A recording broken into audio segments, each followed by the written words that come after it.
Ղարաբաղյան նախագահության դրմյանի քարտուղարության Մաթևոսյանի 2026 թվականի օգոստոսի 14-ին դրամած նախնական դատական նիստում շարունակում է թիվ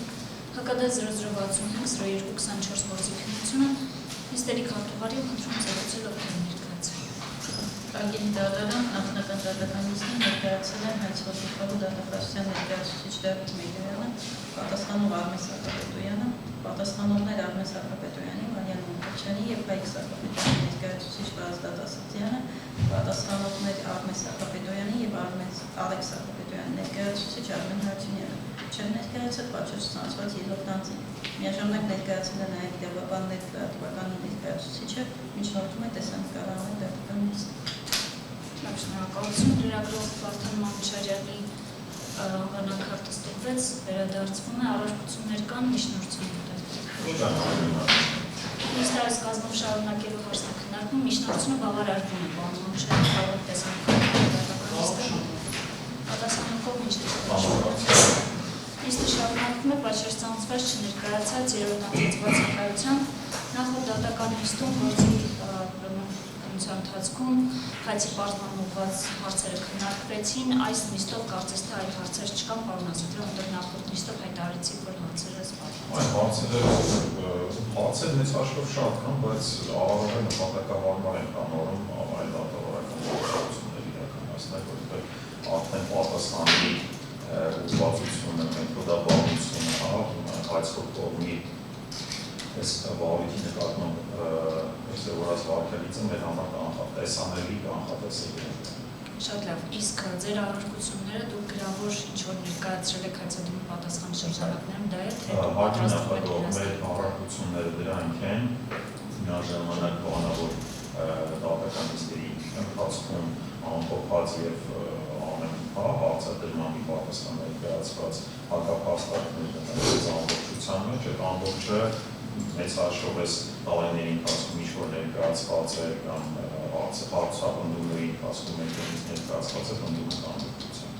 Լավ, առարկությունների վերաբերյալ հարցեր ուներ հայցվում, թե ոչ, պարզ էին առարկություններ, հարցեր չունի։ Շատ լավ։ Այսպիսով, փաստորեն կարող ենք անցնել ապացուցման պարտականություն աշխատելու մեծ հաշվով կարող ենք, բայց մի հատ հայցային պահանջություն կիրառելու վերաբերյալ միջնորդություն պես նոր ավելացված պահանջի մասով շատ կարճ ժամանակ տելի նախավոր է թույլատրի օրինակները տվել է արդեն կողմերի դատական նիստից առաջ դատարանի օրինակը դատարանի նախագահ հայցապահանջը մի քանի փոփոխությունների է ենթարկվել, եթե հիշողությունը չի դավաճանում, նաև մեր կողմից անանման միջնորդություն ներկայացվել է մյուս ավելացված պահանջների մասով, չէ, որպեսզի չկրկնվի, նոր ավելացված պահանջին վերաբերում եկեղեցու քաղաքացիները Ալեք Սարգսյանի անվան գրանցված բաժնեմասի ներկայացված պահանջին, արդեն հայցապահանջը խնդրում են մեծ վարույթից հնարավորության դեպքում առանձնացնել աշխարհելով քաղաքացիական դատավորության օրենսգրքի 123-րդ հոդվածների կարգավորումները աշխարհանելով նաև այն հանգամանքը, որ այդ ընկերությունը ակտիվ բիզնես գործունեություն է ծավալում և այս վարույթում շարունակական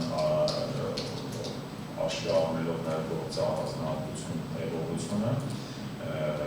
վարույթից այդ մասով մասը առանձնացնելը իրական չի դրա հետևանքը, այս միջնորդությունը կբավարարվի կամ դրա հետևանքը, բայց այս պահանջի մասով նաև հայցային հարաբերության կոնտեքստում խնդրում եմ մասը առանձնացնել, որպեսզի առարկայական մեր համար ակնհայտ է, որ կողմը պահանջը ներկայացրել է ժամկետի դետանցման, որում այլ սուբյեկտի նկատմամբ և այլ դերության այդ տեսանկյունից առավել նպատակահարմարը կլինի, թե դատավարության բնականություն ապահովելու, եթե այդ ընկերության բիզնես գործունեությունը, այսպես ասեմ, կանխատեսելի դարձնել, որտեղ այս վարույթի տևական լինելը աշխարհի արտահայտանքները և մյուս կոմպոնենտները բնականաբար այդքան դրական ազդեցություն չեն ունենա ընկերության մասով։ Հիմա կոնկրետ միջնորդության հիմքում քաղաքացիական դատավարության օրենսգրքի 168 հոդվածի կարգավորումներն է սահմանափակում ազգության կոնկրետ հոդվածների հողումները, կոնվենցիոն կարգավորումները և կանոնιστված վճարվելի արտանի կարգավորումները կառավարազգիքի 337 հոդվածի ակնարից հոդվածի և քաղաքացիական դատավարության ազգիքի 170 հոդվածի կարգավորումներն են։ Ինչպես նաև այս մասով վերակնիշ դատարանի ՀԿԴ 067-020 գործով կայացրած որոշման դատարանները հարգի ներկայացվել է ուսումնասիրությունը ավարտելուց և պայծառացվելուց 3 տարի անց էության նոր պահանջ, որը վերաբերում է սպալքին մինչև մասնակից չդարձված պատասխանատվի կարգավիճակի անձի Ալեքս Հակոբյանի և ուղիղ նաև ինքս Ալեքս Հակոբյանի վերաբերելի պահանջի, խոսքը մենք ես քաղաքագործության նկատմամբ մենք ես քաղաքագործության որոշման հասակի Ալեքս Հակոբյանի նկատմամբ ներկայացված և Ալեքս Հակոբյանի նկատմամբ պահանջին է վերաբերվում, այդ մասով ցույցում կիրառել հայցանի բաղանություն, հաշվի առնելով, որ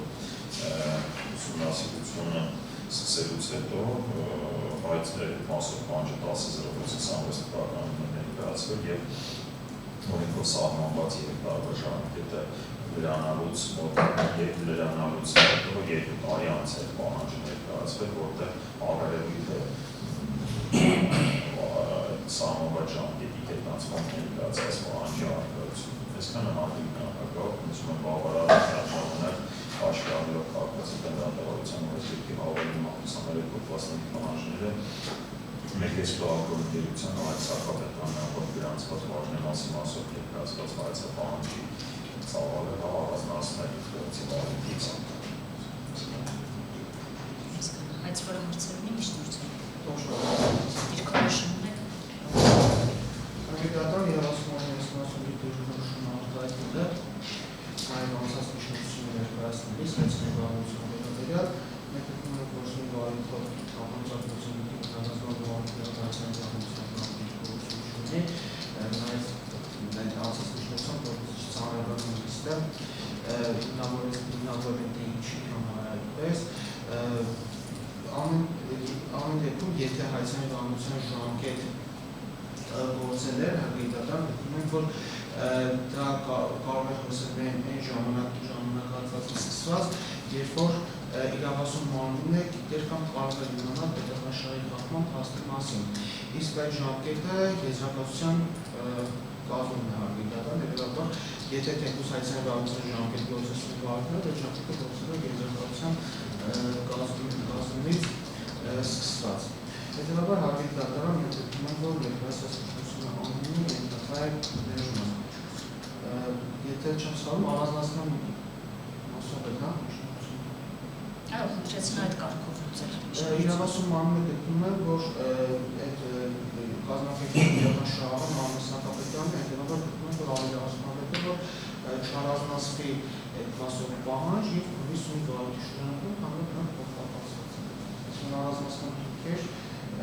չենք տեսնում, որ այդպես գործունեություն ավելացնալու չի կա։ Ուսումնասիրությունը սկսելու մասին որոշումը 2025 թվականի մայիսի 24-ին էր կայացվել։ Այո։ Դուք հղում կատարեցիք այդ ամսաթվին և նշեցիք, որ սահմանված ժամկետում հայց է ներկայացվել առանց հայցանի բաղանության ժամկետի խախտման, իսկ դա վերաբերում է նաև Ալեքս Հակոբյանի ներկայացված արդեն հայցի փոփոխությամբ կատարված պահանջներին կիրառելի է այս ձեզ թե ոչ ձեր պնդում։ Նշում եք, որ պահպանել եք ժամկետը հայց ներկայացնելով։ Հայցային չէ, խոսքը վերաբերում է նրան, որ հայցային բաղանության ժամկետ չի խախտում։ Պահանջ ներկայացնել։ Օրենսդիր սահմանել է եռամյա ժամկետ, ճիշտ է։ Ուսումնասիրություն իրականացնելու համար այդ ժամկետում չներկայացված հայցը համարվում է հայցային բաղանության ժամկետի խախտում, ճիշտ է։ Այո։ Ձեր դիրքորոշումը որն է Ալեքս Հակոբյանի դեմ իր գույքի առնչությամբ ներկայացված պահանջները։ Դիրքորոշումը ներկայացրեց հարգեիտական, որ հայցային բաղանության ժամկետ չի գործում այս մասով, հետևաբար բացի այդ այս ֆիրմայի մասով պահանջ հայցանումը ներկայացված է ուղղակի այդ բանը Օսմանյանը չի դրամատել Գուկենի, որ գույքը նվիրատվության կոտրվել է Արեգ Սահամետյանին, բայց պահանջը հայցադիմում եղել է։ Հա, պարոն Ասատրյան, ձեր միջնորդությունը վերաբերում է բացառապես Ովանեսկու ագրոսպայի բաժնեմասի բռնականացման պահանջին։ Ակնարկով ներկայացած պահանջին է վերաբերում, ես նա դատամից… Որովհետև նաև նշել եք մյուս գույքերը։ Մյուս գույքերի մասով, եթե չեմ սխալվում, արդեն իսկ միջնորդություն ներկայացած։ Դա նախորդի շրջանակներում։ Հա, այսինքն դրանք ես ավելացած պահանջներն են, որը որ Պարոզի շրջանակներում ներկայացված չի եղել, որը դրանի համար է ընդգծման, իսկ վերաբերելի է հենց այս նոր պահանջին, որտեղ մնացածի մասով նախորդի ներկայացված է, եթե ներկայացված չի, ապա ևս մեկ անգամ ներկայացնում է։ Դուք չգիտեք ինչ միջնորդություն եք ներկայացնում։ Դասանին տերևում ներկայացրել եմ, դատարանն էլ ասաց, որ ներկայացրել եմ, եթե հանկարծ չեմ ներկայացրել, նաև սրա շրջանակներում պնդում եմ։ Լավ հասկանալի։ Եթե նախագահը նաև փոքր արձագանքների շատ կարճ։ Այսինքն, պարոն Ասատրյան, սա նաև դիտենք նախորդ միջնորդությունը, որ ներկայացրել էիք, Ովանեսկու ագրոսպայի բաժնեմասի բռնականացման պահանջ դեռևս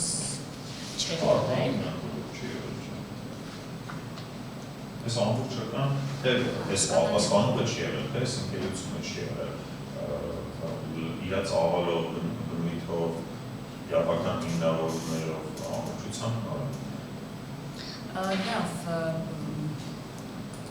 միջնորդությունները, ասեք ինչ որ ասելու բան ունեք, ասեք։ Կողմի դիտարկումները բարեմության և հարաբերության բացակայության մասին մեր համար ընդունելու չէ, առնվազնությամբ կոչվածը այն կարգավորումներ ունի, որ կարգավորումները առկա են, 3 տարվա մասով, մի կողմի դիտարկումները անունը կդնենք բարեմություն, այսինքն լավ եզրույթի ինչ ուզում արինի, բայց հստակ արձանագրված է ուսումնասիրության ժամանակահատվածի սկիզբը և այցի հարուցման ժամանակահատվածը, դրանից հետո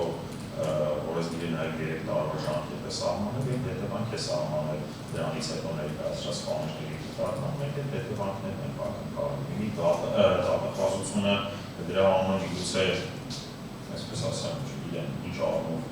չի ընդունում, որ բարեմությունը կամ այլ եզրույթ ունի, էական չի այս դեպքում։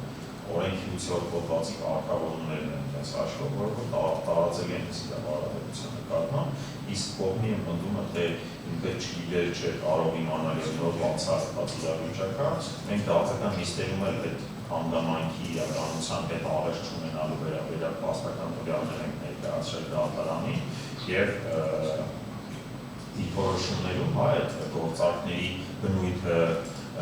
գործարքի արտահայտությունը, գործարքի կողմերը ամբողջը բացահայտված են եղել, դեպի հետ արտահայտություններ ունենալով չի նկատել, դրան գնահատական չի տվել, այլ գնահատականը տվել այդ արտահայտի կողմից հետո դիրքորոշումը փոփոխել, դա մեծ հաշվով չի նշանակում, որ նոր է տեղեկությունը մնացել կամ չէին կարող իմանալ։ Առհասարակ ի պաշտոններ ուսումնասիրություն իրականացնելուց իրենց վերաբերելի ծավալ պետք է գրկել այդ ամբողջ գործընթացը և դրա հետևանքներ պետք է կրել։ Հետևաբար այստեղ կողմի փաստարկներն նաև մեր համար հասկանալի չեն, նաև ընդունելի չեն։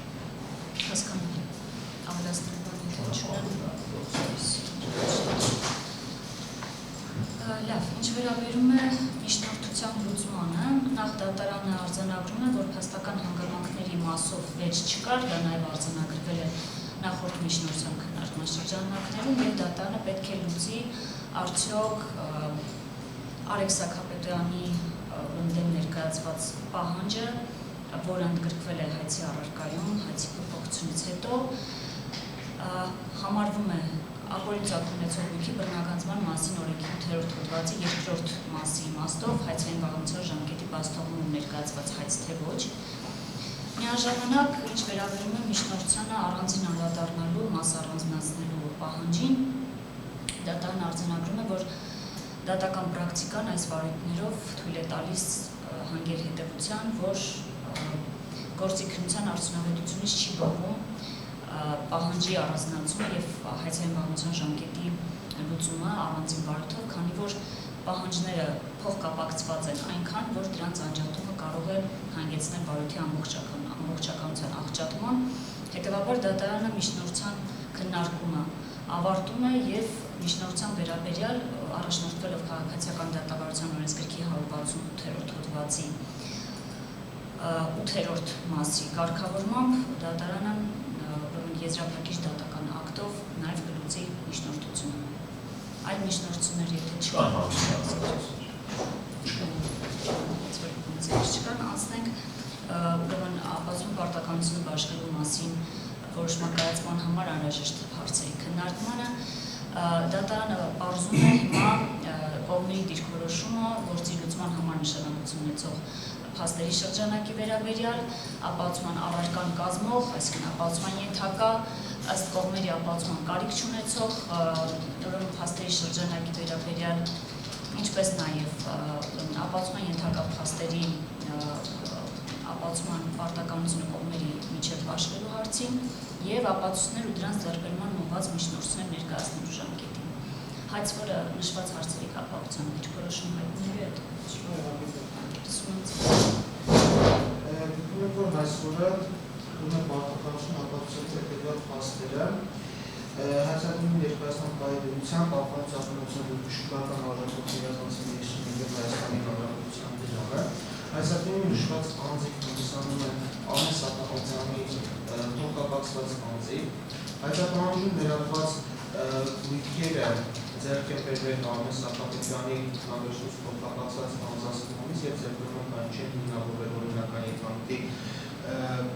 աղբյուրներով, ինչպես նաև ապացուցման ենթակա փաստի նշված գույքերի շուկայական արժեքը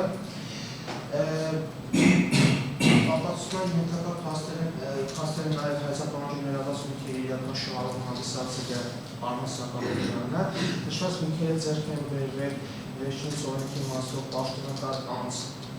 դառնալուց հետո ապօրինի եկամտի մնացորդը կազմել է 260 միլիոն 280,200 դրամ, իսկ այն դրամական միջոցները, որոնք չեն հիմնավորվում օրինական եկամտի աղբյուրներով փոխանցվել են բարակից ձեռքբերողին կամ հնարավոր չէ հիմնական ստեղծողականացել, նրա 22 միլիոն 950,645 դրամ։ Պատասխանող կողմը գտնում է, որ պետք է ապացուցի, որ իրացումանի գնահատման օրինական եկամուտներ չհիմնավորված գույքերը հիմնավորում է օրինական եկամուտի աղբյուրները, այսինքն օրինական եկամուտների արտադրության փաստը պետք է ապացուցվի, բացի այդ հարգելի դատարան գտնում է, որ քանի որ ներկայացված դիրքորոշումներով դրական փաստերը ներկայացվել ըստերության եւ ներկայացված փաստը ապացուցող պարտականությունը կողմն է կողմը, եթե դրական փաստը ներկայացվում, դիրքորոշումով ներկայացված բոլոր դրական փաստերի ապացուցման պարտականությունը նույնպես կրում է պատասխանող կողմը։ Օրինակ, հարգելի դատարան Սունդուկյան 14-ում գտնվող բնականոն իրական շահում ի սկզբանե հանդիսացել է Արմեն Սահակյանը, կամ դիրքորոշումը հաշվել է, որ Աննամիկ Գևորգյանի կողմից Արմեն Սահակյանի փոխանցված դրամական միջոցները իրականում Արմեն Սահակյանի դրամական միջոցները չեն եղել։ Այս փաստերի ապացուցման պարտականությունը պետք է գրի պատասխանող կողմը այս օրի դիրքորոշումը։ Ասացիք բոլոր դրական փաստերի ապացուցման պարտականությունը, վերջին փաստը, բայց կարծես թե դրական հաստատական փաստ չէ, ժխտող փաստ։ Դրական փաստային կանով հարգելի դատարան, որ նշում է, որ Աննամիկ Գևորգյանը դրամական միջոցները իր դրամական միջոցները փոխանցել Արմեն Սահակյանին, որպեսզի վերջինս այդ փոխանցում կատարի էցին։ Իսկ նպատակի տեսանկյունից բռնականացված պահանջների համար անհրաժեշտ պահանջների բավարարման համար անհրաժեշտ նախադրյալ է Սահմանադրական դատարանի որոշմամբ որոշված երևույթ նպատակված վարմունքի արկայություն։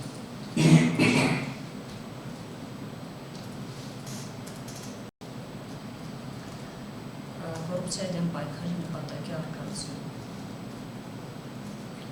Կհիշեցնեք պաշտոնը երբ էր։ 2016 թվականի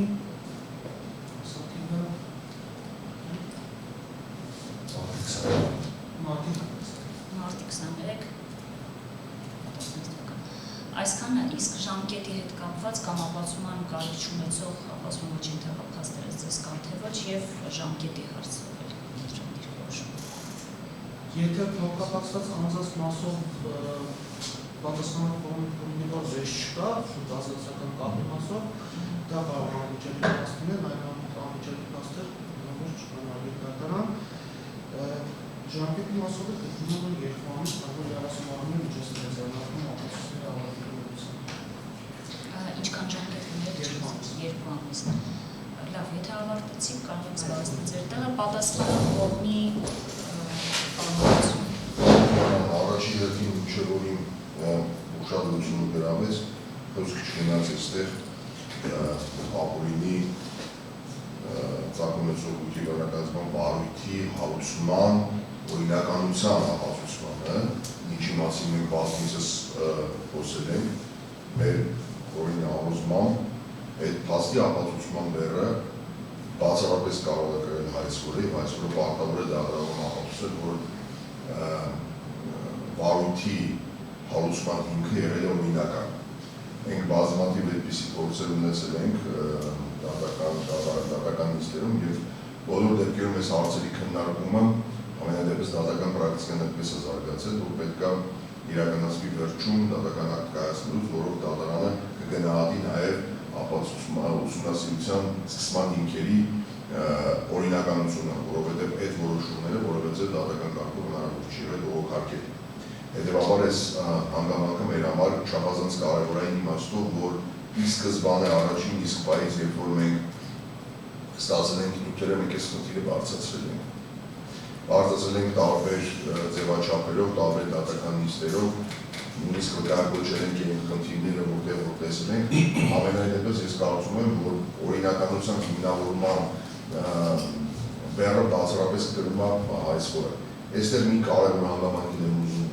շեշտել, որ մենք պետք է հաշվի առնենք, որ այս ուսումնասիրության սկսման հիմքում դրված է ոչ թե քրեական կամ քրեացի հիմքեր, այսպես ասենք, այլ օպերատիվ հետախուզական միջոցառումների հիմքը, այսինքն ինքը ստեղծվել է օպերատիվ հետախուզական միջոցառումների արդյունքում։ Եվ դրա օրինականություն, այսինքն հիմքի օրինականություն ապացուցելու բեռը ամբողջությամբ պետք է կրի հայցվորը, ինչ նկատի ունեմ ապացուցման բեռը այս մասով, որ օպերատիվ հետախուզական միջոցառումներն իրականացվել են օրենքի շրջանակներում, որ այն տեղեկությունները, որ ձեռք են բերվել օպերատիվ հետախուզական միջոցառումների շրջանակներում բխում են օպերատիվ հետախուզական միջոցառումների մասին օրենքի պահանջներից եւ որ օպերատիվ հետախուզական միջոցառում իրականացնող անձինք ունեցել են իրավասություն տիրապետելու այդ տեղեկություններին, որոնք հիմք են դրվել ապացուցման ուսումնասիրության սկզբի համար։ Այսինքն այս մասով ապացուցման բեռը պետք է հայցվորը կրի եւ առաջ անցնելով նաեւ նշեմ, որ այստեղ այսպես կոչված բոլորին հայտնի վստահության սկզբունքը չպետք է գործի, այսինքն հայցվորը չպետք է վերգրավել պետական մարմինների վստահել են պետական մարմնի ակտին, այլ պետք է ավելի խորը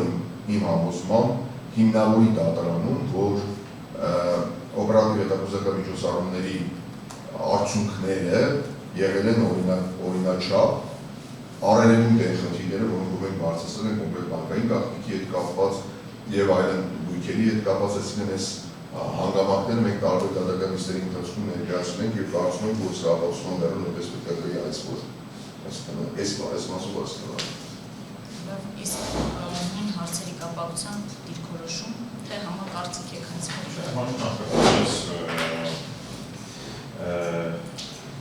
Այսպես դրա սկզբից կան մեր դիտարկմամբ հարցների ապացուցման բեռը բնականաբար հայցվորի ներկայացրած հայցադիմումն հնչած կոչված փաստարկներ պետք է հիմնավորվեն հայցվորի կողմից, յուրաքանչյուր փաստարկին առանձին չանդրադառնա, բայց այսպես ուղղությունների բաժանենք, սկսենք ուսումնասիրության իրավաչափության խնդրից, մեր դիտարկմամբ հայցվորը պետք է հիմնավորի էական նշանակություն ունի էզվալիթի շրջանակներում ուսումնասիրություն սկսելու եւ դրա հիմքի համապատասխան հիմքի առկայություն, այսինքն օրենք 5-րդ հոդվածի առաջին մասի 5-րդ կետով իրականացված լինելը, այսինքն պետք է կողմը հիմնավորի օպերատիվ հետախուզական միջոցառումներ էզվալիթի շրջանակներում իրականացված լինելու փաստը, որը որ մեր կողմից գաղտնիքի վիճակվում է եւ մեր դիտարկմամբ ստեղ նման միջոցառումներ տեղի չեն ունեցել, այդ իրականացված միջոցառումների բացակայությունն է, այդ իրականացված միջոցառումները պայմանական եթե իրականացվել են, ապա դրա մասին 10-օրյա ժամկետում տեղեկացնելու հանգամանքը իրավասու մարմնին եւ այդ ժամանակահատվածում այդ գործընթացը ապահովելու հանգամանքը էական նշանակություն ունի մեր կողմից վիճակվում է նաեւ դրա իսկությունը, այսպես ասեմ, ժողովրդում ենք նաեւ այն առումով, որ այդ փաստաթղթերի նորինակները բացակայում են առավել այդ մասով, եթե չեմ սխալվում, մեր կողմից համապատասխան հաղորդման է ներկայացրել հանցագործության մասին, որի շրջանակներում ուսումնասիրելու բացահայտվում է այդ հանգամանքը, այսինքն առհասարակ օպերատիվ հետախուզական միջոցառում իրականացված լինելու հանգամանքն է եւ դրա շրջանակներում դրա հիմքով կոնկրետ ժամանակահատվածում ուսումնասիրությունը իրավասու մարմնի կողմից սկսելու հանգամանքն է, որը որ եւս մեր կողմից վիճակվում է եւ հաջորդերակի դատական նիստերում բազմիցս է դրա մասով հարցադրումներ են բարձրացվել, որը որ տեսել չեն ստացել, մեզ պատասխանները այդ մասով ձեռնմուխ են կերել այլ գործողությունների։ Միաժամանակ կողմը նաեւ պետք է էական նշանակություն ունի, օրենքով սահմանված 10 տարի ներառող ժամանակահատվածից զատ մնացած ժամանակահատվածների ուսումնասիրության օբյեկտ դարձնելու հանգամանքը եւ դրա նման հիմքերի պահպանված լինելու, այսինքն նման հիմքերի առկայության հանգամանքը, որպեսզի դրանց երկով այդ ուսումնասիրությունները նախորդող մի քանի տարիների ընթացքում եւս իրականացնեն, որտեղ դիտել նախատեսել ինչ մեր դիտարկմամբ, բայց որ կողմը անտեսելով առաջ է գնացել, էական նշանակություն ունի այդ ուսումնասիրության սկզբնական ծավալի շրջանակներում կողմի արդեն ինչ հարցահարուցելու ուղղված գործողությունների շրջանակներում ուսումնասիրության իրավաչափությունը, արդյոք ուսումնասիրությունը իրավաչափ է, թե չէ, արդյոք այս որ կողմի բանկային գաղտնի կազմող, պատասխանող կողմի բանկային գաղտնի կազմող տեղեկությունները պաշտպանված են եղել այդ ընթացքում եւ պաշտպանման գործողությունների իրականացման թե չէ։ Էական նշանակություն ունի նաեւ հարինապակավ այդ ուսումնասիրության ժամանակահատվածում Արմեն Սարգսյանին ինչ հարցահարուցելու, մեկամսյա ժամկետ տրամադրելու եւ իր հաղորդական կարգով իրավունքներ իրացնելու ողջամիտ հնարավորությունը եւ դրա շրջանակներում պայմանական այն դատավարական օրենքով սահմանված են իրավունքները, որը արձանագրված են, դրանք իրացնելու հնարավորության առկայությունը, այսինքն ստեղ ուսումնասիրության իրավաչափության մասին ենք խոսում, նաեւ դրա շրջանակներում այս հայցում էլ արձանագրված է, որ սահմանված ժամկետում չի գնահատական առարկադարձը վստահողի կողմից տրված բարձրաբանումները, փաստական տվյալները եւ մնացած տեղեկությունները, այսինքն այս հանգամանքը ուսումնասիրության իրավաչափության տեսանկյունից եւ եւս էական նշանակություն ունի եւ կողմը պետք է հիմնավորի դրանք օրենքի ապօրինց ակնկալի բնականացման մասին օրենքի իմաստով իրականացրած լինելու, ամբողջացրած լինելու հանգամանքը։ Ինչպես նաեւ հայցվող կողմը, որը որ մյուս բոլոր դեպքերում ոնց որ չեն տեսել եւ մեր դիտարկման դատարանի գնահատման ստեղծական ինչ-որ արկադացի դրսևորումներ են գտել, այդ դիրքորոշման փոփոխության կոմպոնենտն է էական, կողմը պետք է հիմնավորի ինչ փաստական տվյալների կամ ինչով է պայմանավորված Արմեն Սարգսյանի գործով դիրքորոշման փոփոխությունը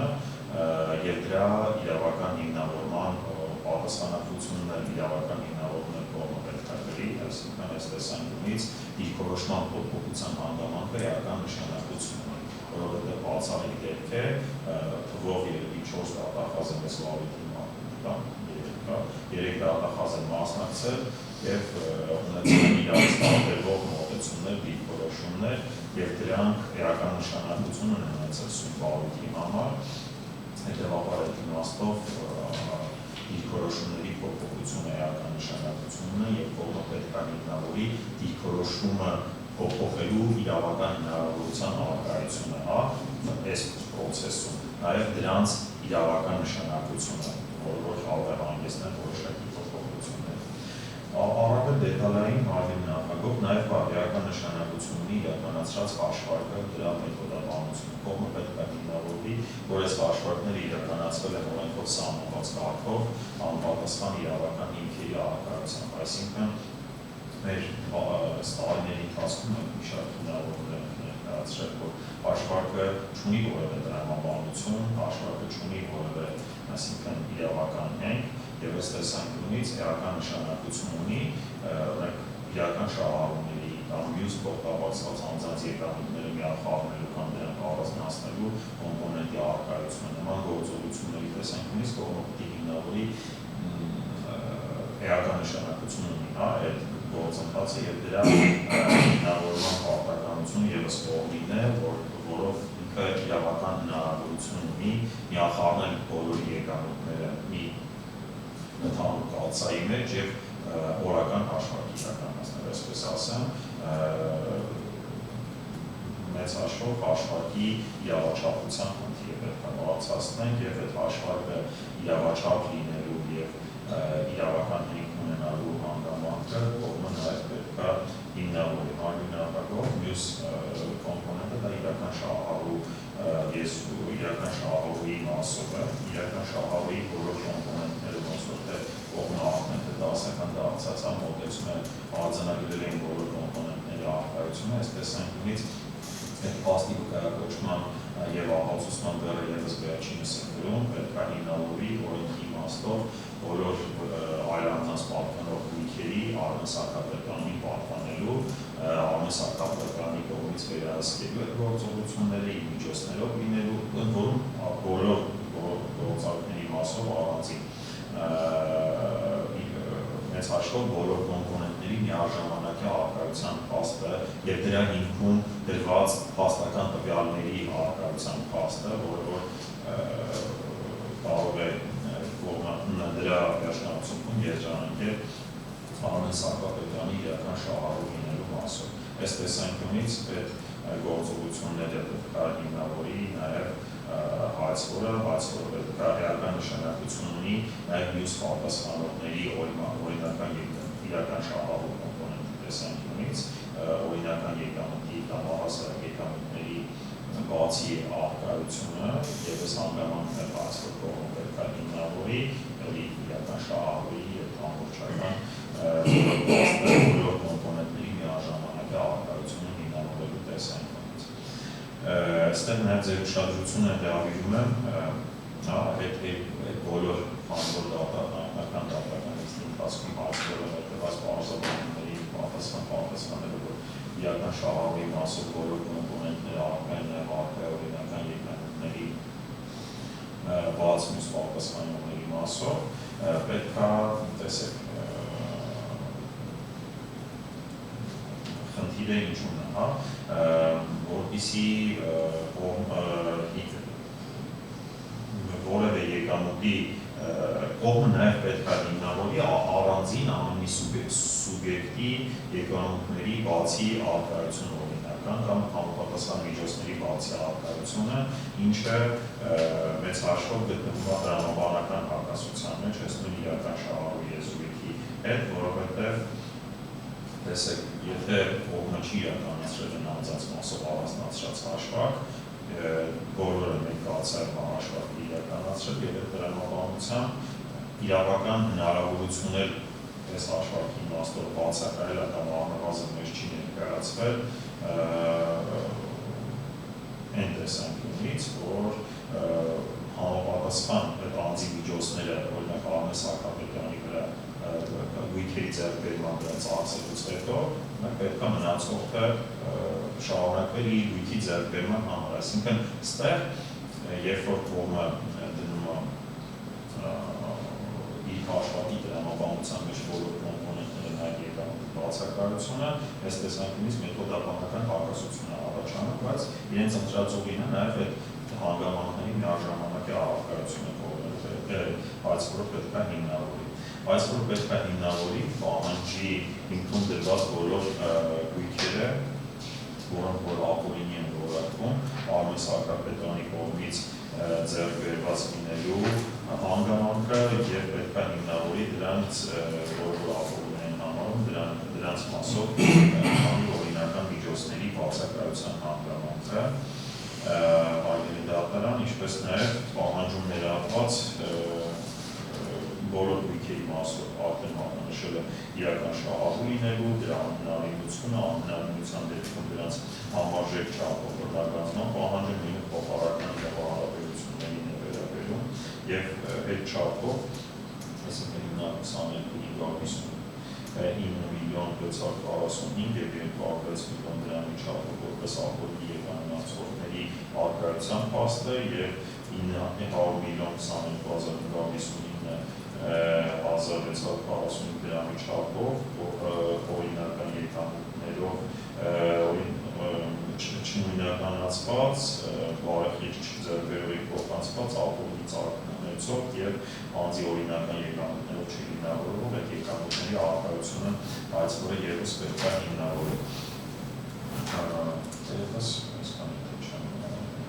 Ժամկետի հետ կապված ժամկետը ապացույցներ ձեռք բերել։ Արդի նախագահարներ պարծիկով երկամսը ժամկետը միշտ դատարանները ձեռք ամիս են տալի, մեկ ամիսի բերի բավականա, դիտարկման, դերևս ավելի քիչ ժամկետ է, որտեղ ստեղ նաև զբաղვითի տերողությունը իմ վստահորդի հա, այս զբաղვითով իրավված սահմանափակումների շրջանակներում գրած երկրանքները, այսինքն և գնացը որով գրում է, այդ շռայլություն կրինի իրավասում լինել, արդենից ներկայացվել ապացույցների հիմնական կառավարվածների մեր կողմից պետք է ներկայացվի, դրա համար կարժան Լավ ավելացնելու բաներ Արագի դատարան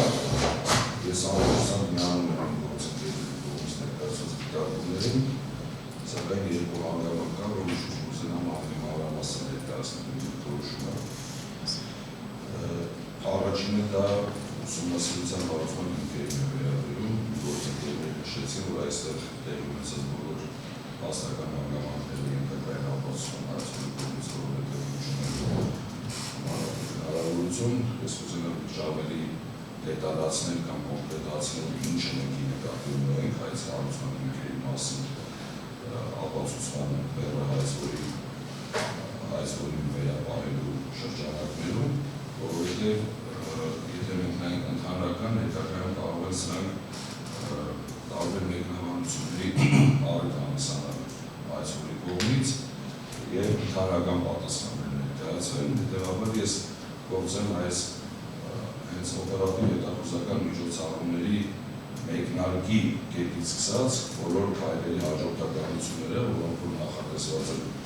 օպերատիվ հետախուզական գործունեության մասին որոնք նշել եւ նշել դրանցից կոնկրետ այն փաստական տվյալները, որոնք որ մենք ակնկալում ենք, որ այսօր պետք է ապացուցի։ Ըստ էության օպերատիվ հետախուզական գործունեության մասին օրենքով գաղտնիության մի հանգամանք կա, դա համագործակցող անձի գաղտնիությանն է վերաբերում, որը ենթակա չէ ոչ մի դեպքում բացահայտման։ Մենք ամբողջությամբ կիսում ենք օրենքի այս տրամաբանությունը եւ որևէ պահանջ կամ նպատակ չենք դնում կամ նպատակ չենք հետապնդում բացահայտելու այն անձի, որ ի սկզբանե հիմք է հանդիսացել, այսինքն հայտնել օպերատիվ տվյալ, օպերատիվ հետախուզական մարմին։ Հետևաբար ինչ կասեմ, ինչ ձևակերպում կասեմ, խնդրում եմ նկատի ունենալ, որ այս բացառում մեր կողմից ապրվել է մենք նպատակ չունենք նման որևէ անձի հայտնաբերելու կամ բացահայտելու։ Հետևաբար ինչպես է սկսվում օպերատիվ հետախուզական միջոցառումը, այս համագործակցող անձը անձը հայտնում է օպերատիվ մարմնին, ես օրենքի սահմանված ընթացակարգում սկսում ներկայացնել, հայտնում է օպերատիվ մարմնին իր ունեցած տվյալների մասին, տվյալ դեպքում ենթադրում է, որ համագործակցող անձը պետք է ներկայացրած լինի տվյալ, որ ես ամեն ընտանիքը ունենք շատ ընդհանրական 50 միլիոն դրամ գերազանցող ապօրինի գույք և ես ամբողջ կյանքս կամ կյանքիս մեջ ժամանակահատվածի եղել եմ պաշտոնական անձ և կասկած առաջանակ, ինքնից կասկածը պետք է փոխանցի օպերատիվ մարմնին։ Ստեղ որևէ խնդիր չունենք ապացուցման, որովհետև սա այս գաղտնիության տրամաբանության մեջ է և հաջորդ քայլը, որ նախատեսված է օրենքով, օպերատիվ մարմնի աշխատակիցը ստանալով այս տվյալը պետք է զեկուցագիր ներկայացնի ղեկավարին, որպեսզի թույլատրի իրականացնել օպերատիվ հետախուզական միջոցառումներ։ Շարքը թե որ տեսակի օպերատիվ հետախուզական միջոցառումները կարող են իրականացվել կամ որոնք են բացառվում ապօրինի ծագում ունեցող գույք հայտնաբերելու համար իրականացվող օպերատիվ հետախուզական միջոցառումների համար օրենքով հստակ սահմանված է, այսինքն եւ թույլատրելի եւ ոչ թույլատրելի։ Հետևաբար հաջորդ քայլը դա արդեն օպերատիվ մարմնի ղեկավար անձի կամ վերադասի թույլտվությունն է օպերատիվ հետախուզական միջոցառումներ իրականացնելու թույլատրելու մասին։ Դրան հաջորդելու է արդեն երրորդ գործողությունը օպերատիվ հետախուզական բուն միջոցառումների իրականացումը։ Սա ինչ եմ կարևոր համարում, որովհետև այս միջոցառումների իրականացման ձևի, գործիքների կիրառման և ժամկետների հետ կապված են հստակ օրենսդրության ժամկետներ կան սահմանված և իրենք իրենց արտացոլանքը վերջի վերջերս օպերատիվ հետախուզական միջոցառումների ավարտման մասով այս ժամկետների պահպանմամբ ամփոփվում են օպերատիվ հետախուզական միջոցառումների ավարտի մեջ, որը ըստ օրենքի որը արդյունքում ըստ օրենքի կազմվում է արձանագրություն։ Ինչու եմ ես այս ժամկետները և գործողությունների հաջորդականությունը կարևորում հարգելի դատարան, որովհետև այս բոլոր գործընթացները մաս են հանդիսանում այս ամբողջ վարույթի կամ ուսումնասիրության համար հիմք հանդիսացող հանգամանքների և այստեղ այս գործողությունների ավարտը դա արդեն գալիս ենք մենք ապօրինի ծագում ունեցող գույքի բռնագծման մասին օրենքով սահմանված մի կարևոր ժամկետի վրա, որը 10-օրյա ժամկետն է օպերատիվ հետախուզական միջոցառումները ավարտելու և այդ մասին իրավասու մարմնին հայտնելու մասին։ Ես բազմիցս տվել եմ այդ հարցադրումը մեր առայժմ գործընկերոջ գլխավոր դատախազության ներկայացուցիչներին, գրեթե բոլորին, արդյոք այս գործընթացը առավելապես այս 10-օրյա ժամկետի մասին երբևէ ենթարկվել է դատախազական հսկողության թե ոչ, արդյոք դատախազությունը ունի նման լիազորություն թե ոչ, և իրավամբ լսել են պատասխան, որ չունի, չնայած ես այլ կարծիք ունեմ, բայց ամեն դեպքում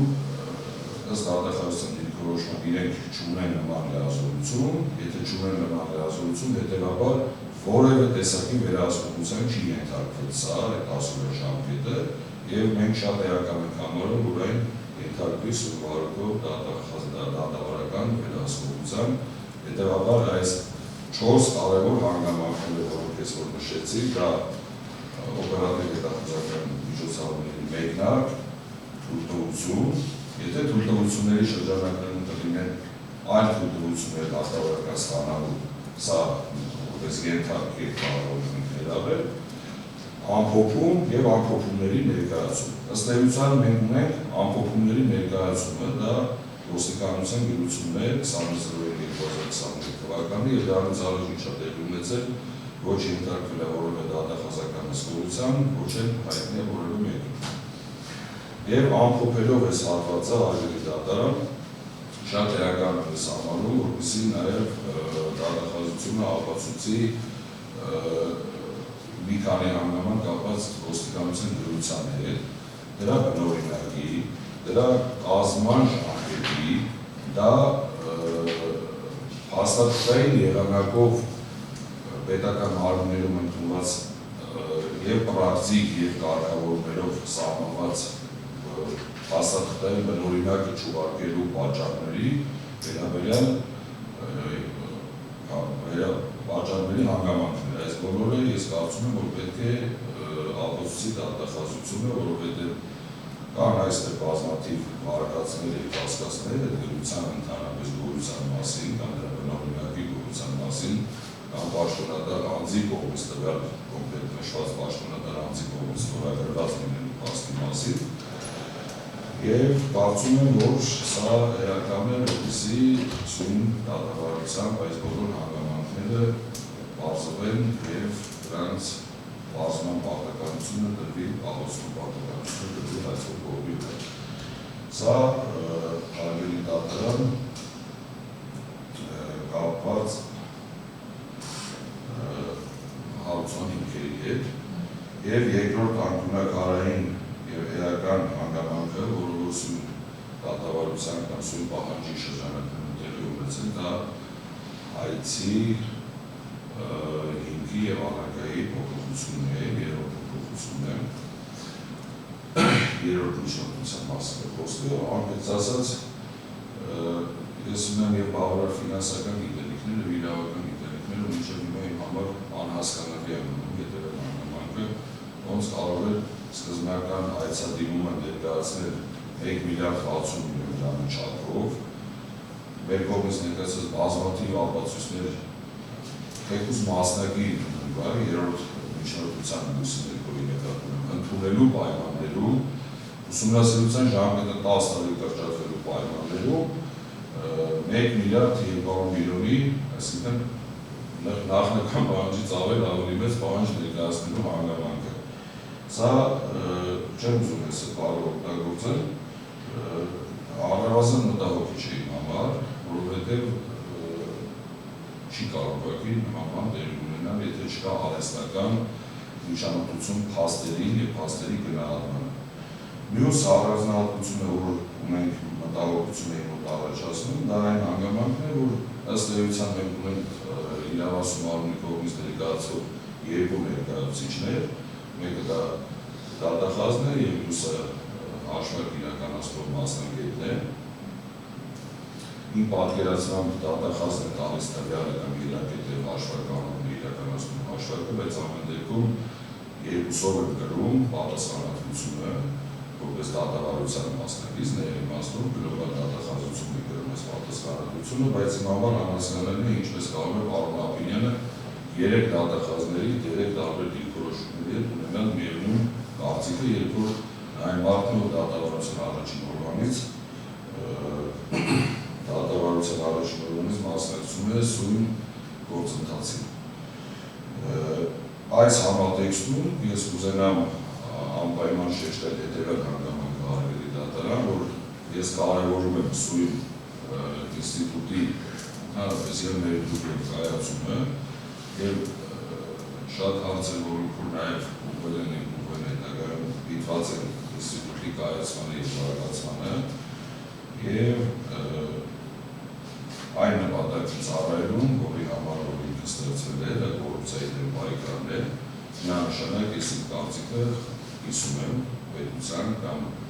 օրենսդրի կամ նաև դիալոգների հետ, բայց իմ մոտ կա մի մտահոգություն, որ ես իմ քայլերով եմ ուզում այդ մտահոգությունները գոնե փարատել կամ կանխել հետագայում սույն ինստիտուտի կայացման շրջանակներում, որ չստացվի այնպիսի իրավիճակ, որ անորոշությունը ընթացակարգային կամ իրավական ոչ բավարար կարգավորումները հանգեցնեն ավելի մեծ կոռուպցիոն ռիսկերի, կամ այն ինչի դեմ միտված այս ինստիտուտը պայքարել։ Հետևաբար այս ենթատեքստում ես կարծում եմ, որ դատախազությունը պետք է փոփոխության հետ կապված որոշակի փաստեր ապացուցի, որպեսզի մեր համար և դատարանի համար պարզ լինի փոփոխության պատճառները, դրանց էությունը։ Մասնավորապես գտնում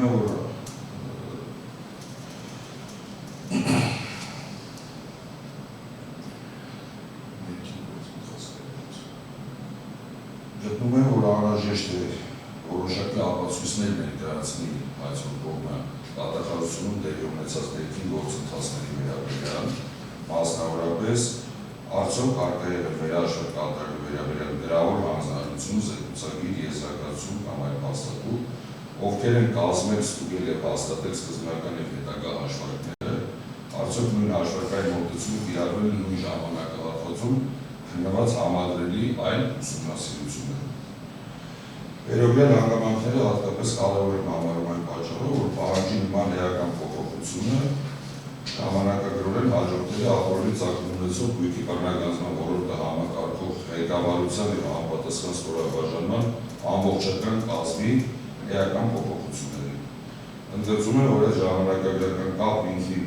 չեն ներկայացնում որպես որևէ ապօրինության ապացույց, սակայն պահանջի շուրջ վեցապատիկ փոփոխության օբյեկտիվ փաստական, մեթոդական կամ օրենսդրական բացատրության բացակայության պայմաններում այն իմ համոզմամբ բավարար հիմք է ստեղծում կատարված վերահաշվարկի պատճառների, դրա նախաձեռնման հանգամանքների և ամբողջ գործընթացի օրինականության անկախ ու բազմակողմանի ստուգման համար։ Այսքանը հետևաբար այս նշված ապացույցները խնդրում եմ սահմանել, որ պետք է դատախազությունը պետք է ապացուցի այս օրինական շարունակություն։ Շնորհակալություն ունի ամեն ծառայության մասով այդ արդյունքում բավարարելու հանգամանքը, այս ֆորմանը դիգրավորից համանդրական դառնալու մասով Արմեն Սարգսյանի համային բարձրացնելու փաստը, այս մեկ երկրորդ սկսած մարտի 24 պետք է հիմնավորի նաև, որ 2016 թվականի մարտի 24-ի դեպությամբ օրինական եկամուտները Արմեն Սարգսյանի եղել են 21,300,000 դրամ, իսկ ծախսերը 244,866,766 դրամ, որը մարտի է հարցում։ Սա է իրական նշանակությունը որպես ուսումնասիրության փաստացի գույքի բռնագանձման որակման սկիզբ, այդ միջոցների այդ չափով արկայությունը և դրանց հիմնավորումը ևս հարցով։ Իսկ հայտարարատու պաշտոն զբաղեցնելու փաստը ձեր կողմից վճարվում էր։ Հարգելի նախագահ, հաշվի առնելով օրենքի հաշվի առնելով այն հանգամանքը, որ ուսումնասիրությունը իմ վստահով նկատմամբ իրականացվել է մինչ սահմանադրական դատարանի համապատասխան որոշման կայացումը,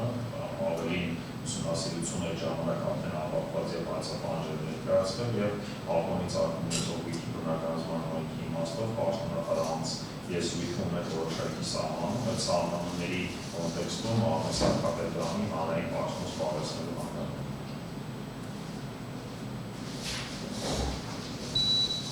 Ընդհանրապես կոռուպցիայի դեմ պայքարի նպատակի արկայություն կոռուպցիայի դեմ պայքարի նպատակը ինքնին հայտնի նախագահ սահմանադրական դատարանի որոշումից հետո է, որպես այդպես ներդրվել է զբաղվածների շրջանակներում, որ հենց իր բովանդակությամբ, սակայն պաշտոնատար անձ եզրույթի կիրառելիությունը Արմեն Սարգսյանի այն բովանդակությամբ, որը եղել է հայցի ուսումնասիրությունը սկսելու պահի դրությամբ, հենց ուսումնասիրություն սկսելու պահի դրությամբ, այդ բովանդակությունը կազմող պաշտոնատար անձ լինելու հանգամանքը կողմը պետք է հիմնավորի։ Լավ, եթե ավելացնելու բան չունեք, հաց որին հարց ունեմ ժամկետի հետ կապված։ Երկու ամիս նշեցիք, պատասխանողը նշեց, որ մեկ ամիսը բավարար է իրենց, կպարզաբանեք ինչու 2 ամիս։ Իրավասնական կողմից համապատասխան միջոցների ձեռնարկել ապացույցների ձեռքբերելու ուղղությամբ հարգելի դատարան հաշվառում նաև գործող ապացույցների ծավալը Պարոն Ասատրյանը նշեց, որ այս վարույթներով մեկ ամիս է տրամադրվում, բայց այս բազմաթիվ վարույթներն են, որ 2 ամիս ժամկետ է տրամադրվել։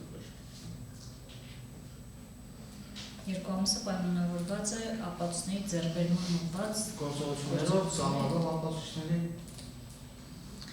Լավ, հասկանալի է, դատարան այլ հարցեր չունի, եթե ավելացնելու բան արձագանք ունեք։ Հարգելի դատարան, նախ ներկայացված տեղեկանքի մասով նորմալ լինելու հանգամանքին մենք արդեն անդրադարձել ենք նախորդ դատական նիստերով, ծանրաբեռնելու համար դրա մասին որոշումը չկրկնեմ իրավասու մարմնի։ Պարոն Հարությունյանը նշեց, որ չի կարող վստահությունով առաջնորդվել պետական մարմինների հարաբերություններում։ Մենք տեղեկանք է ստացել, որտեղ նշում է, որ առաջնորդվելով օրենքի 4-րդ հոդվածի առաջին մասով ներկայացնում են այս տվյալները ուսումնասիրություն սկսելու հարցին անդրադառնալու համար, այսպես ասած, իրավասու մարմինը չի կարող հետագայության կանխավարկածով առաջնորդվել, որ ներկայացված զեկուցակիր, եթե ներկայացվել է զեկուցակիր, նշում կներեք ընդմիջումում, խելագարության կանխավարկածը խնդրում եմ հստակ մատնանշել, այսինքն մեր դիտարկումները այդ կանխավարկած, եթե շրջանակներում են, այդ վիրավորական է, ձեզ կոռեկտ պահեք, կոռեկտության հարց չկա, կոռեկտության հարց կա, կանխավարկած է, որ եթե պետական մեր դիտարկումը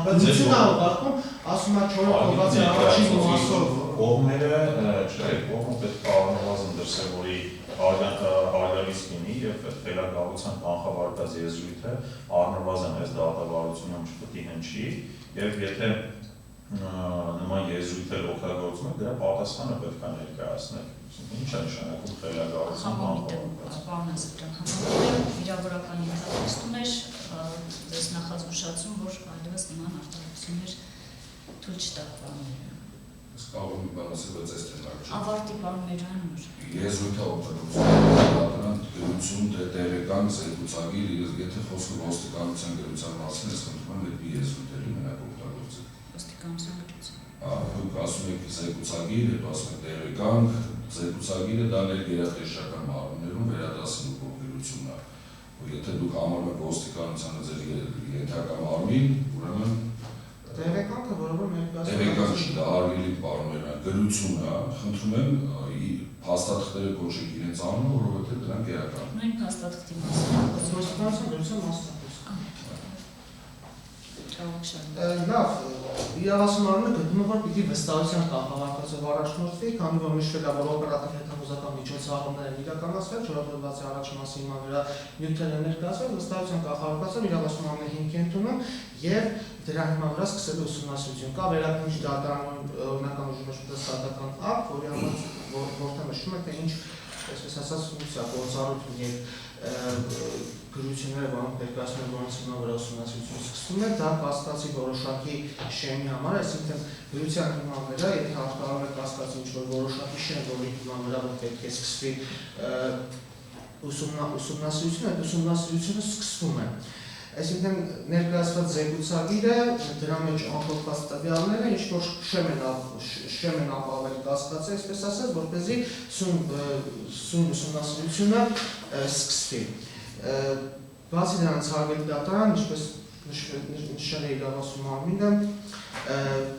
այդ միջոցառումների վերահսկողության լիազորություն իրավասու մարմինը չունի։ Մինչև ուսումնասիրություն սկսել ըստ էության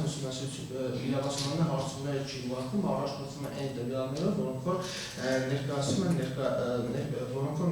են իրավասու մարմնի ստացված գրություններով։ Այդ գրությունների իրավական նշանակությանը անդրադարձել է նաև Վեչրաբեկ դատարան, հարգելի դատարան, նշելով, որ եւ դրվում է ապացուցման բերել իրավասու մարմնի վրա, ոչ թե ապացույց այս գրությունները օգտագործում են ոչ թե նառմով, որ պետք ապացուցում են ուսումնասիրության իրավաչափությունը, այլ հայցադիմում նշված փաստերը, այսինքն հայցադիմում նշված փաստերը, եթե ինչ-որ ապացուցում են այդ զեկուցագրերը, այդ պայմաններում պիտի այդ ապացույցը գնահատի թույլատրելիության, վերաբերելիության տեսանկյունից դատարանի կողմից իրավական գնահատականի արժան, այսինքն եթե գրությունում ինչ-որ մի հատ փաստ է վկայակոչված, օրինակ ձեռք է բերվել այսինչ գույքը ու իրավասու մարմինը հղում է կատարում այդ գրությանը, հայցադիմի մեջ նշված փաստը ապացուցելու համար, այդ դեպքում միայն նշված գրությունը կարող է ապացույց հանդիսանալ սույն վարույթով, այսինքն ուսումնասիրության իրավաչափությունը ապացուցելու պարտականություն այն մասով, որ սա, որ ապացույց է, այս ներկայացված գրությունը, որ ուսումնասիրությունը իրավաչափ է եղել, այդ առումով ապացույց չի կարող հանդես գալ, իսկ իրավաչափություն ուսումնասիրության դա իրավական գնահատական է, դրան իրավական գնահատական տալիս, դա ապացուցման ենթակա փաստ չի։ Գիրքորոշման փոփոխության իրավական հնարավորությունն է, իրավական հնարավորության առկայության ապացուցման փաստ պիտի ապացուցի իրավասու մարմինը, ինչպես նշեց պարոն Ասատրյանը, այդ իրավական հնարավորությունը դատարանը արդեն իսկ անդրադարձել է իրավասու մարմնի տնօրինչականության տնօրինական սկզբունքի համատեքստում օգտվել է իր իրավունքից եւ հայցի հիմքի առարկայի փոփոխություն թույլատրելու վերաբերյալ միջնորդություն է ներկայացել, որի իրավական հնարավորությունը ունեցել է եւ այդ փոփոխությունը դատանի որոշմամբ թույլատրվել է։ Հաշվարկների մասով, որ մեթոդաբանությունը պիտի ապացուցի, հարգելի դատարան, գտնում ենք, որ պիտի ապացուցվեն դրա հիմքում ընկած ելակետային տվյալները, այսինքն այս օրվա դրությամբ կատարվել է այսինչ ծախսը, ստացվել է այսինչ եկամուտը, գույք է ձեռքբերվել այսինչ ամսաթվի դրությամբ։ Հաշվարկը այդ ելակետային տվյալների ամփոփումն է, այսինքն այդ ելակետային տվյալների համակցության գնահատումն է։ Այսինքն պետք է ապացուցվեն ելակետային տվյալները իրավասու մարմնի կողմից, իսկ արդեն այսպես ասած դրանց գումարումը հանում է եկամուտների, ծախսերի, ինչ-որ պայդրությամբ եկամուտների առկայությունը, դա ներկայացված ապացույցների համակցված գնահատումը եւ չի կարող լինել որպես առանձին փաստ, հաշվարկի մեթոդաբանությունը կամ ինչ-որ պայդրության օրինական եկամուտի առկայությունը կամ բացակայությունը, դա ապացույցների համակցված գնահատում աստեղության։ Սա իրավասու մարմնի դիրքորոշում այս մասով ճիշտ այդքան կապ չունի Բիալի բաշխման հետ, բայց պարոն Սակապետյանը նշեց, որ պարոն Ափինյանը համաձայն է եղել 3 դիրքորոշումներից, ուտելի մի հատ պարզաբանում, թե տնտեսակետի գործառույթը, որն է եղել սույն վարույթով, ելակետային տվյալները իրավական գնահատականները ներկայացրել են դատախազը, ներկայացնել են սույն գործով դատախազները, տնտեսակետը այդ տվյալները մտցրել է Excel ֆայլում, ըստեյության օպերատորություն է իրականացրել, այսինքն պարտադիր չի համաձայն լինի կամ համաձայն չլինի, որ այդ փոփոխությունը մտցնի, ելակետային տվյալը իրավական գնահատական տալիս է դատախազը։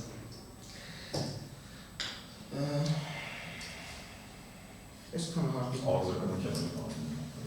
Մինչև լավ արձագանքի։ Տնտեսագետը վերջից սկսենք, տնտեսագետը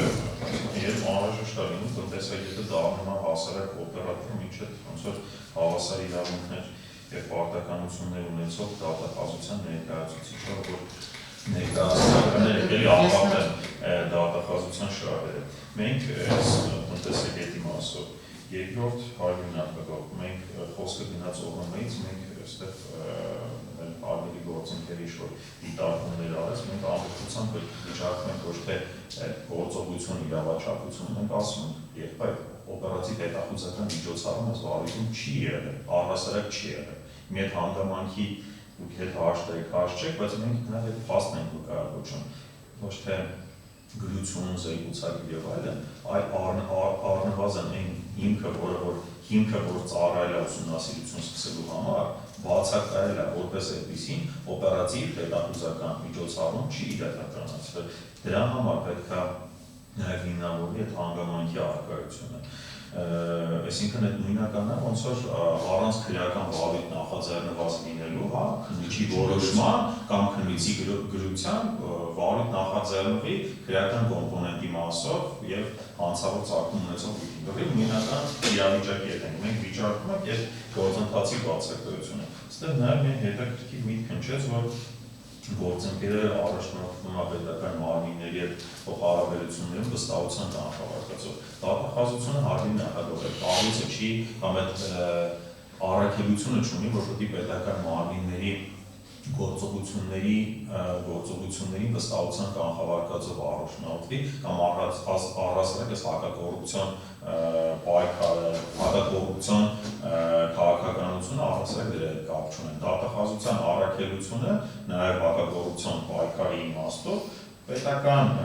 պաշտոնատար անձանց գործողությունների իրավաչափության բացահայտումն է, այդ որ վստահության կանխավարկածով առաջնորդվեն ոչ թե հակակոռուպցիոն դատարանը, ոչ էլ հակակոռուպցիոն կոմիտե իր մնացած ատրիբուտներով, հա, համապատասխան։ Դատախազությունը նաև առաջնային հսկողության, վերահսկողության ֆունկցիա ունի, որ պետք է գնահատի այդ գործողությունները արդյոք եթե փաստ են վկայակոչում, իսկ իմ վստահողքի եւ մյուսների կողմից բազմադրված փաստական տվյալներ են ներկայացվել առերևույթ հանցավոր վարքագիծ դրսևորած լինելու, հա, պետական որոշակի մարմինների կողմից եւ դրանց տրված գնահատականների վստահությունը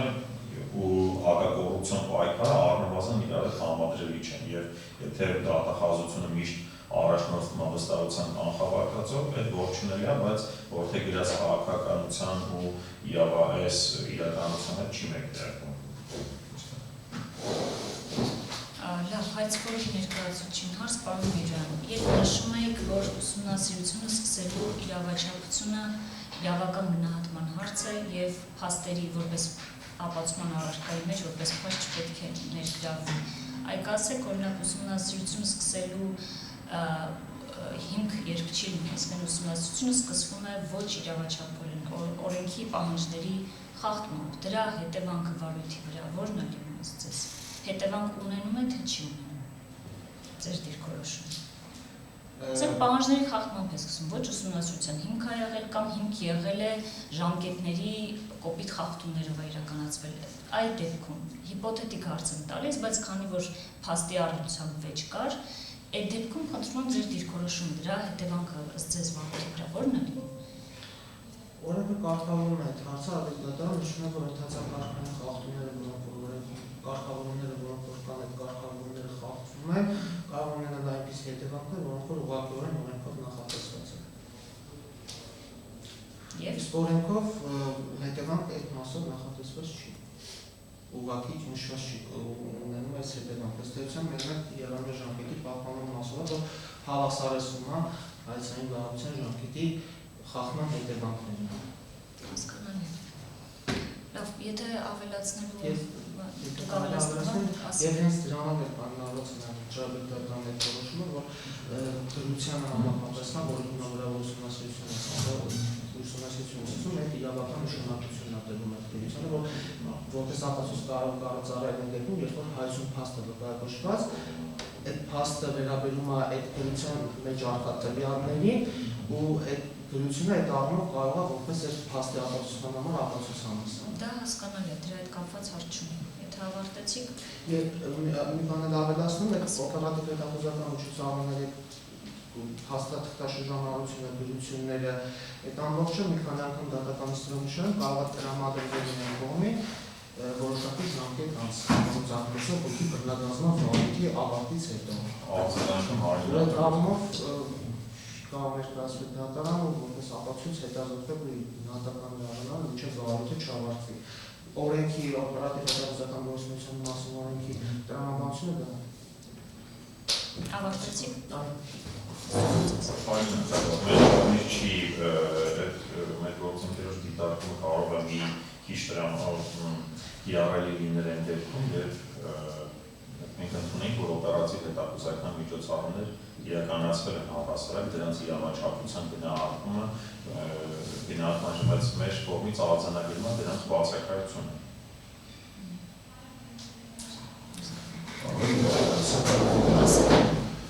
Անվերոն երկու կարճ հարց է դիտարկումների հետ կապված, եթե օրինակ ձեզ հայտնի լինի հանգամանք, որ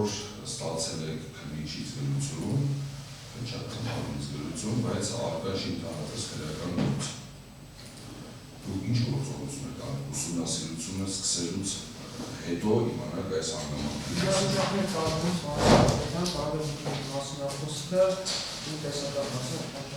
Կիսում եք օրենքով սահմանված այս սկզբունքը, որ բոլոր գործերի քննությունը առավելապես պետք է իրականացվի լրիվ օբյեկտիվ եւ բազմակողմանի։ Իսկ ինչի է ուսուցանում, որպեսզի մենք գնանք հենց մեկնարկի կետից ուսումնասիրենք այս ամբողջ դուք խուսափում եք, որովհետև այդ ժամանակահատվածի, մինչև ուսումնասիրությունը սկսելու ժամանակահատվածի ժամանակահատվածում տեղի ունեցած գործընթացները իմ կարծիքով ենթակայում քննարկման եւ բազմաբանման սույն դատավարության։ Դրա ներկայացման կամ պահանջելու հնարավորությունը ձերն է, այսինքն դուք կարող եք պահանջել դա ներկայացնել, մենք դրա հնարավորություն չունենք, դրա համար խնդրում դատարանի, որպես այդ ապացուցման բեռը դնի հայացող կողմի վրա, եւ ես չէի ուզում Պանդորայի արքա բացել, դուք բացեցիք խոսքը վարույթի ավարտից հետո 4 ամսյա ժամկետում օպերատիվ հետախուզական միջոցառումների արդյունքների եզրույթի մասին է, Արագելի դատարան, իհարկե ձեր որոշման մեջ ես կարծում դուք ես հանգամանքին անդրադառնալ գնահատմանը, բայց սա ակնհայտ իրավունքների պաշտպանությունը սահմանափակող նորմ է, սա իհարկե մենք ունենք այն ինչ-որ որում ենք, շատ պատկերավոր ասած այդ նորմը քիչ ավելի ժողովրդական բառերով ասած գնամերվի ավելի սիրելին են նման կամ շատ ծայրահեղ օրինակով օրինակի համար մարդուն կարող է ենթարկել դա մահապատիժը կատարածել, հետո իրավունք վերապահել իրար, որպեսզի ինքը այդ քրեական գործի համար ինքնանցածով հանգամանքները կարողանա բացել։ Մեր նպատակը ոչ թե փաստի հաստատումն է, այլ փաստի բացակայության, ինչպես նշեց պարոն Ասատրյանը, այսինքն օպերատիվ հետախուզական միջոցառումները պարոնները տեղի չեն ունեցել, ես դա ուղղակի չեմ ասում, դուք էլ շատ լավ գիտեք, ատխազությունը շատ լավ գիտի, որ կան հարակից վարույթներ, որտեղ քննվում են այս հարցերը, դրանք բացահայտվելու են միանշանակ։ Ես ձեզ դա հիմա վստահեցնում եմ, որ չի եղել օպերատիվ հետախուզական միջոցառումներ, չկա օպերատիվ գործ, չի կազմվել օպերատիվ գործ, օպերատիվ աշխատակիցը հարցումներ արել կադաստր, ռեգիստր եւ ճանապարհային ոստիկանություն, արձանը ստացել է բանկային գաղտնի կազմող տեղեկությունները, մտցրել է գնության կամ ձեր ասած զեկուցարի կամ տեղեկանքի մեջ եւ ուղարկել է ձեզ այսքան։ Շնորհակալություն։ Շատ կարճ հանգեստաբար ես կանխատեսում էի, որ վստահության սկզբունքի վստահության սկզբունքի մասին խոսք կլինի եւ այդ մասովին գնահատման հայցորը կփորձի խուսանալ այս հարցից։ Մի շատ կարևոր հանգամանք, որը ինչպես իրավական դոկտրինա, ինչպես նաեւ դատական պրակտիկայում, միջազգային դատական պրակտիկայում հաստատված է, այո, վստահության սկզբունքը գոյություն ունի, բայց վստահության սկզբունքը բացարձակ չի։ Եվ երբ որ մենք խոսում ենք վստահության սկզբունքի մասին, առերևույթ այնպիսի հանգամանքներ, որոնք որ պետական մարմնի գրության մեջ կան, չի կարող համադրվել վստահության սկզբունքի, այսօր բազմաթիվ քրեական գործեր դատախազությունը հենց այդ ինքով արություն է։ Երբ որ պետական մարմիններից ստացված օրինակ պաշտոնատարանցից պետական մարմիններից ստացված փաստաթղթերի հիմքը ընդունելով անում են որոշակի գործընթացներ, սակայն այս փաստաթղթերում առերևույթ խնդիրներ են հայտնաբերում դատախազությունը, այդ հիմքով մարդկանց մեղադրանք առաջադրվում եւ վստահության սկզբունքը հենց այդպես ստորադասնում, որովհետեւ ասում են ճիշտ է, վստահության սկզբունք կա, բայց առերևույթ խնդիրներ կա, որոնք որ պաշտոնատար անձինք պարտավոր են ուշադրություն դարձնել։ Օրինակ ես դեպքում եթե դա բերենք եւ այսպես ասենք մեր դեպքի հետ համադրենք, այո, մենք դրա մասին խոսել ենք, այդպիսի օրինակեր ես հիպոթետիկ կամ գեղարվեստականորեն ներկայացրել եմ, եթե փաստաթղթի մեջ գրված լիներ, որ ինչ որ մեկի գլխին զենք պահել ենք եւ ինչ որ մեկը այսպիսի տվյալներ ա տվել եւ այդ փաստաթուղթը գրավոր ներկայացված ներ դատախազություն, որտեղ ակնհայտորեն երևար, որ այս ինֆորմացիան, որը որ դրված է փաստաթղթի մեջ, ակնհայտորեն օրենքի խախտման է քրվել, այսինքն մարդու սպառնալիքի արդյունքում ա բերվել։ Դուք դա ինքնատունել եք, թե չէ, վստահության սկզբունքը այդտեղ աշխատելու էր, թե չէ, իհարկե չէր աշխատելու, դա այդա խելագարության, այսպես ասենք, կանխավարկած կարող լինել։ Մենք այդ մասին հստակ նշել ենք, ասել ենք բանկային գաղտնիք կա այս գործի մեջ, այսինքն բանկային տվյալները բացահայտված այստեղ, եւ այս բանկային տվյալները առերևույթ պետք է հարց առաջացնել պաշտոնատար անձի մոտ։ Արդյոք սա իրավական առումով ճիշտ է պահպանվել, արդյոք այդ մտածելակերպը պահպանվել են, թե չէ, եղել է այդ համապատասխան թույլտվությունները, թե չէ, կամ օրենքի կետերը եղել է, թե չէ։ Հետևաբար վստահության սկզբունքի մասին, երբ որ մենք խոսում ենք, այդ դեպքը չի վերաբերվում մեր դեպքին, որովհետեւ մենք այստեղ ի թիվս այլ հիմնավորումների, որ ներկայացվեց, նաեւ ունենք այս առերևույթ հանգամանքը, որ մենք ունենք այս փաստաթղթում առերևույթ մի շարք փաստեր։ Ես բովանդակությանը անդրադարձա, բայց միևնույն ժամանակ ուզում եմ անդրադառնալ դրա ձևին, դրա վրա կատարված ջնջումներին, դա մատիտով նշված որոշակի բաներին, ինչի մասին եմ բազմաթիվ անգամ խոսել ենք, դուք էլ ձեր դիրքորոշումը այդ մասով այդտեղ եք, բայց այս հանգամանքները մենք չենք կարող չվկայակոչել։ Այլ հարցը պարոն Սարգսյանը ըստ էության բարձրացրեց օրենքի հակասահմանադրականության խնդիր, որովհետև իրականում եթե դուք հղում եք տալիս եւ դատարաններ պետք է դրանով առաջնորդվի, մենք այստեղ ձևական արտադրության հետ կարող ենք գործ ունենալ, որովհետև մենք այդ հնարավորությունը չենք կարող ունենանք երբևէ հասկանալ վերջի վերջո այս ուսումնասիրությունը օրինական է սկսվել, թե չէ, ինչ վերաբերում է դրա ազդեցությանը վարույթի նկատմամբ, ես ձեր բացարձակապես չեմ կիսում այն միտքը, որ ապօրինի սկսված ուսումնասիրության հիմքի ապօրինությունը կարող է ձևական նշանակություն ունենալ այս վարույթի նկատմամբ։ Այդպիսի մոտեցումը հակասում է ոչ միայն ապօրինի ծագում ունեցող բույքի բռնագազման սկզբունքին, այլ ընդհանրապես սահմանադրական, այսպես ասենք, մոտեցմանը կամ պետական մոտեցմանը։ Չի կարող մի վարույթ սկսվել ոչ իրավական օրինաչափ հիմքով եւ դա լինի ձևական։ Այդ ձևական կարող է լինի, չգիտեմ, օրինակ տարբեր ինչ-որ փաստաթղթերի, չգիտեմ, ձևական պահանջները չպահպանելը, ինչ-որ, չգիտեմ, եւ այլն, ինչ-որ միտեղ կարող ասեք այդ ստորագրությունը, որ դրվել է այդ փաստաթղթի վրա եւ չի ուղարկվել օրինակ էլեկտրոնային բազմերի եղանակով կամ էլեկտրոնային ստորագրություն, միգուցե դա ինչ-որտեղ տեղավորվի է ձևական պահանջի տակ, ձևական խախտման տակ, բայց երբ որ մենք ի սկզբանե բարձրացնում ենք հիմքի օրինաչափությունը եւ ասում ենք պետք է ստուգել հիմքի օրինաչափությունը, գոնե նվազագույն թույլատրելի սահմաններում ստուգել իրավաչափում, իսկ դա հնարավոր է ստուգել։ Մենք չենք ասում վարույթը ամբողջությամբ վերցրեք բերեք ուսումնասիրենք, ինչը դուք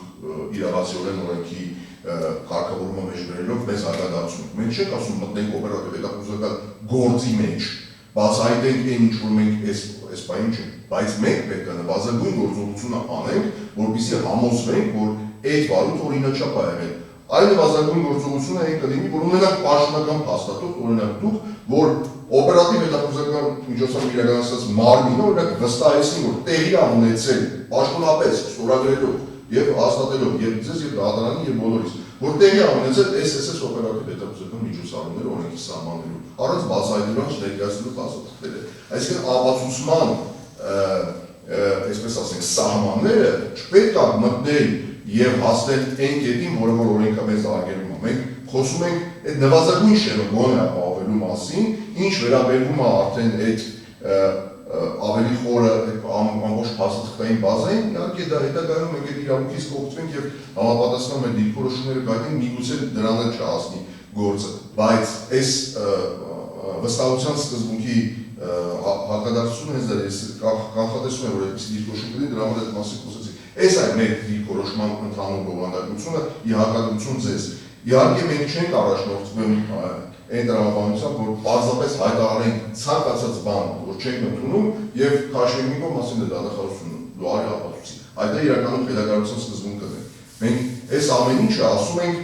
հիմնավորված, այսինքն ասում ենք կա հիմք, այդ հիմքը ներկայացնում ենք եւ ապացուցում բերից, հետո էլ ենք ներկայացնելու որոշակի հիմքեր, բայց համաձայն չենք ձերեն մտքի հետ, որ դուք այդտեղ անելու ոչինչ չունեք։ Ավելի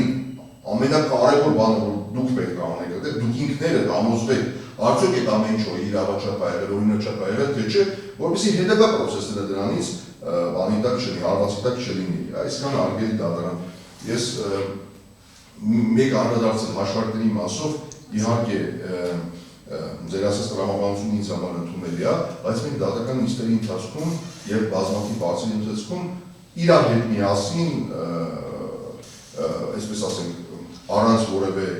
վերջի հասկացանք մի բան, որ հաշվարկներում կան որոշակի խնդիրներ, այդ թվում հրիպակներ, այդ թվում անհամապատասխանություններ եւ այլն։ Այսինքն ապացուցում բերի տեսանկյունից փաստ եւ այդ փաստի հաշվարկ, նույնիսկ այս կապը որոշ դեպքերում չէ համընկնում ակնհայտորեն։ Հետևաբար այսպիսի հաշվարկ ունենալու դեպքում միանշանակ մենք պետք է պնդենք, որպեսզի այդ ձեր ասած կապը դուք պետք է հիմնավորեք, այսինքն այդ փաստը եւ կատարված հաշվարկը իրար հետ կապ ունեն կամ իրարից բխում են, իսկ մենք փաստացի ունենք այն դեպքը, ինչ որ ունենք, այսինքն մենք ունենք փաստացի չհամընկնել, ինչը նաեւ ձեր եւ ձեր հաշվարկանոնների կողմից ընդունվել։ Այսինքն այս պայմաններում էլ ապացուցման բերի տրամաբանության մեջ ունենք ապացուցելու բան իմ խորին համոզմամբ եւ այդ ապացուցումը հենց պետք է լինի փաստի եւ հաշվարկի համապատասխանությունը։ Այդ է խնդիրը, որ պետք է մեթոդաբանություն լինի, որ կարողանանք այդ մեթոդաբանությունը հղում տալ, որպեսզի կարողանանք փաստը տեղավորել այդ մետաղաբանության մեջ եւ ստանալ հաշվարկը։ Այս տրամաբանության մեջ ես կարծում եմ, որ այդ ապացուցման բեռը ցանկացած դեպքում կայսկան արգել դառնա շնորհիվ։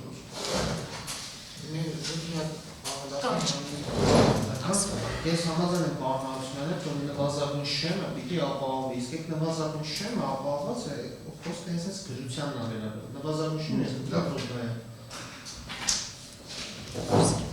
Երեք կողմերը ներկա են դատական նիստին, բայց ապացույց պարտականությունը բաշխելու մասին դատարան առանցին դատական ակտիվ որոշում կկայացնի նկատի ունենալով ծավալը եւ նաեւ կսահմանվի ժամկետ ապացույցներ եւ դրանց ձեռբերումով միջնորդություններ ներկայացնելու համար ըստ այդմ գործիքնությունը հետաձգվում է նշանակել նախնական դատական նիստ, որի օրը եւ ժամը հիմա դիմացկացվում է։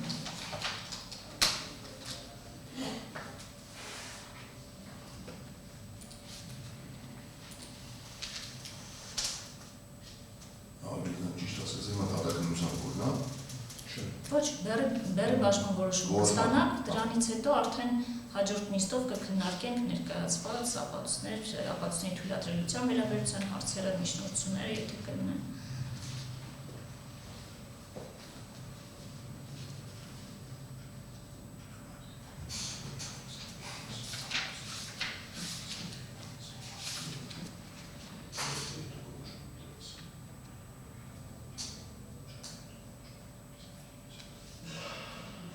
Հոկտեմբերի 1-ին ժամը 15-ին հարմար է։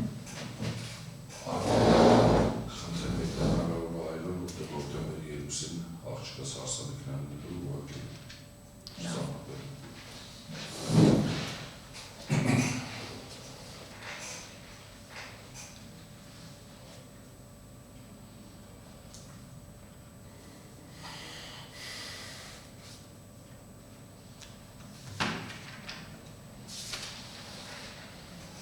Հոկտեմբերի 5-ին հարմար է։